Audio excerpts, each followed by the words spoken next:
Coba kalian bayangkan di dunia yang hampir semuanya manusia berubah jadi badak. Namun tidak ada yang tahu di antara kita dari mana asal badak itu dan mengapa semua manusia jadi badak. Nah, ada segelintiran orang yang mungkin telah sadar atau justru mengetahui badak-badak itu dari mana asalnya. Namun kita akan mengambil angle dari pasca badak-badak ini sendiri. Jadi kita sudah tidak peduli. Pada dasarnya manusia sudah jadi badak-badak.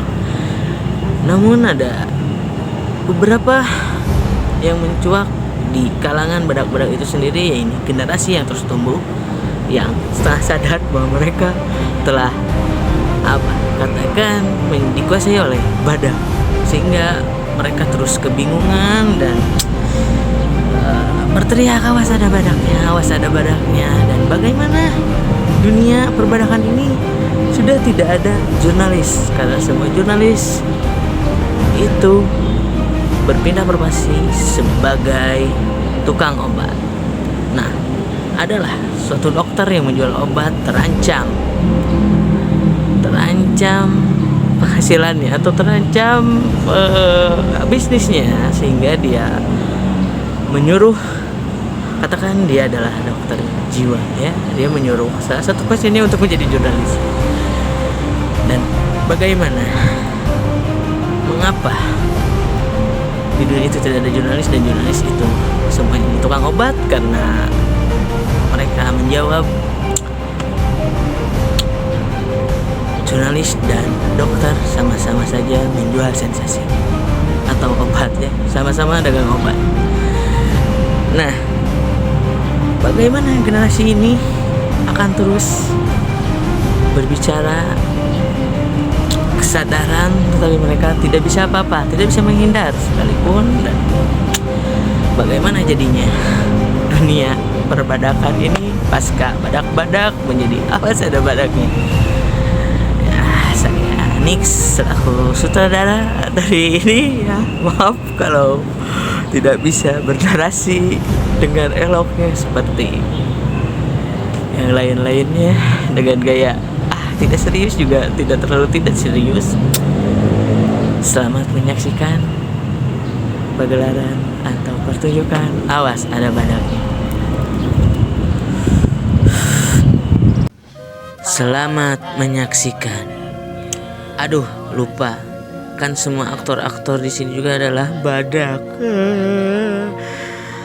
Badak-badak selain sulit mendengar, mereka juga sulit ditanya, apalagi berdialog untuk memenuhi unsur pagelaran ini. Sehingga saya lagi yang akan membacakan narasi atau pertunjukan ini seperti apa dengan cara membaca begitu ya. Dan coba kalian bayangkan saja dan sambil melihat tingkah laku aneh dari badak ini ya. Oke. Kita tahu peristiwa ini sangat menghebohkan penduduk dunia. Tentu. Tapi tidak ada yang tahu penjelasannya, tidak ada yang tahu sebab-sebabnya. Begitulah selamanya sampai kita sudah tidak peduli. Tetapi segala yang menghebohkan dalam kehidupan modern, orang hanya bisa menerimanya tapi tidak bisa tahu persis sebab-sebabnya.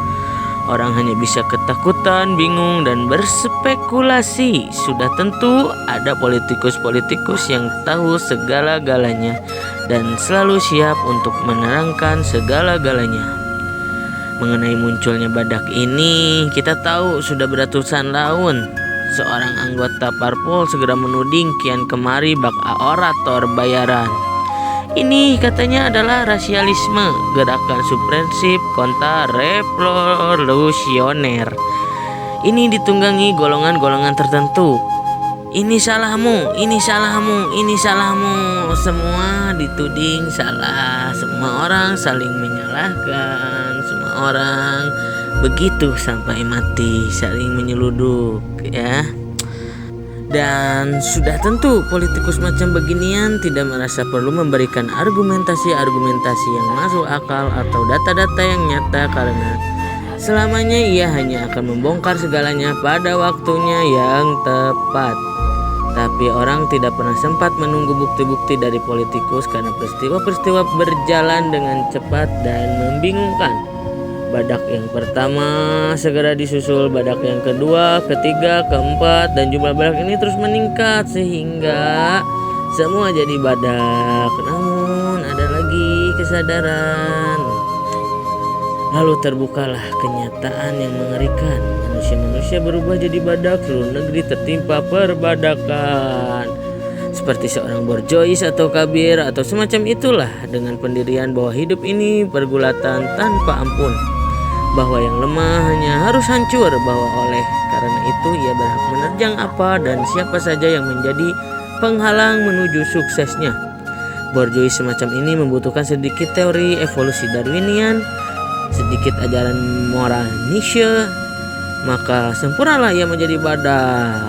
Orang yang penuh dengan kompleks, terdesak, amat patuh kepada pimpinan, penuh kecurigaan dan sikap permusuhan terhadap orang-orang yang tidak sepaham. Berilah sedikit dari manifesto komunis dan ia akan menjadi badak. Lalu menyusullah di belakang orang-orang yang gemar berduyun-duyun, membebeki apa saja yang sedang laris, takut ketinggalan zaman.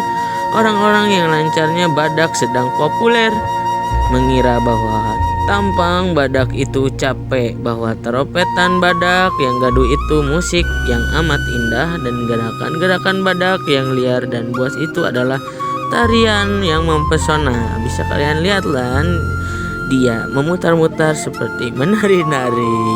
Wahai kebebasan, kebudayaan yang anti budaya, wahai demokrasi anti kemanusiaan, anti kebudayaan, itulah asas perbadakan. Ya, begitulah pesan terakhir untuk kalian semua yang terus bersandar pada idealis dan identitas. Selamat, bye-bye. Semoga selamat dan selesai. Bye-bye. Nah, begitulah membuat pagelaran di dunia badak-badak. Sungguh sangat jelas, bukan? Untuk itu saya Nick selaku sutradara akan membuatkan sebuah catatan pinggiran untuk mengakhiri semua ini. Tolong dengarkan. Setelah kukunjungi candi-candi dan altar-altar, kumasuki istana-istana dan duduk di hadapan singgasana. Kulihat pemagang membudak pada pengrajin, pengrajin membudak pada majikan, majikan membudak pada tentara, tentara membudak pada gubernur, gubernur membudak pada raja, dan raja membudak pada pemuka agama, dan pemuka agama membudak pada berhala, dan berhala itu bukanlah apa-apa kecuali lempung yang dibentuk oleh setan yang tegak di atas bukit kecil tengkorak. See you.